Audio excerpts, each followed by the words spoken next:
গত কয়েকদিনের টানা বৃষ্টিতে সাতক্ষীরা পৌরসভার অধিকাংশ নিচু এলাকা এখন পানির নিচে। শহরের মধুমোল্লার ডাঙ্গি, কামালনগর, বদ্দিপুর কলোনি, বাকাল, বারুইপাড়া, ইটাগাছা, তালতলা মিলগেট সহ আশেপাশের অনেক এলাকা পানিতে তলিয়ে গেছে। এতে ব্যাহত হচ্ছে মানুষের স্বাভাবিক জীবনযাপন। স্কুলে যাওয়া, যানবাহন চলাচল থেকে শুরু করে খাবার পানির সংকটে পড়েছেন অনেকেই। আমাদের বাড়ি ডুবে গিয়েছে, কলও ডুবে গিয়েছে। আমাদের রাস্তাঘাট ভালো না, আমরা বান্ন কলের থেকে পানি আনি।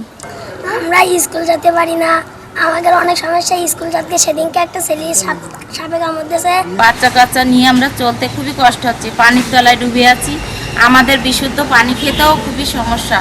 স্থানীয়দের অভিযোগ, অপরিকল্পিত বাড়িঘর নির্মাণ, সঠিক ড্রেনেজ ব্যবস্থা না থাকা এবং খালবিল দখল ও নেটপাটায় পানি নিষ্কাশন বাধাগ্রস্ত হচ্ছে। ফলে সামান্য বৃষ্টিতেই তৈরি হচ্ছে জলাবদ্ধতা। বছরে আমাদের 2 থেকে 2.5 মাস হচ্ছে এইরকম পানির নিচে জলাবদ্ধতার উপর থাকতে হয়। আর এখানে 3 মাস এইভাবে পানিতে তোলাই থাকে। আমাদের বাড়িতে খুব সমস্যা হয়, ছেলে মেয়ে স্কুল পাঠশালায় যেতে পারে না, রান্না করার খুব সমস্যা।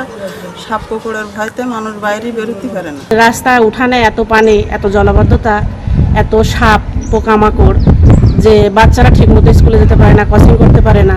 তারপরে আমরা এই যে বিশুদ্ধ পানি পাই না ঠিকমতো। জলাবদ্ধতা নিরসনে খালবিলের নেটপাটা অপসারণ অব্যাহত আছে, জানান জেলা প্রশাসক।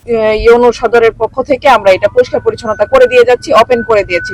যতগুলো নেটপাটা আছে, ড্রেনের মুখ বা খালের মুখগুলোতে প্রতিবন্ধকতা আছে, কিন্তু ফার্দার যদি এই ধরনের আবার প্রতিবন্ধকতা সৃষ্টি করা হয় তখন অবশ্যই তাদের বিরুদ্ধে আমরা আইনানুগ ব্যবস্থা গ্রহণ। সাময়িক উদ্যোগ নয়, পরিকল্পিত ও টেকসই পানি নিষ্কাশন ব্যবস্থা চান সাতক্ষীরাবাসী।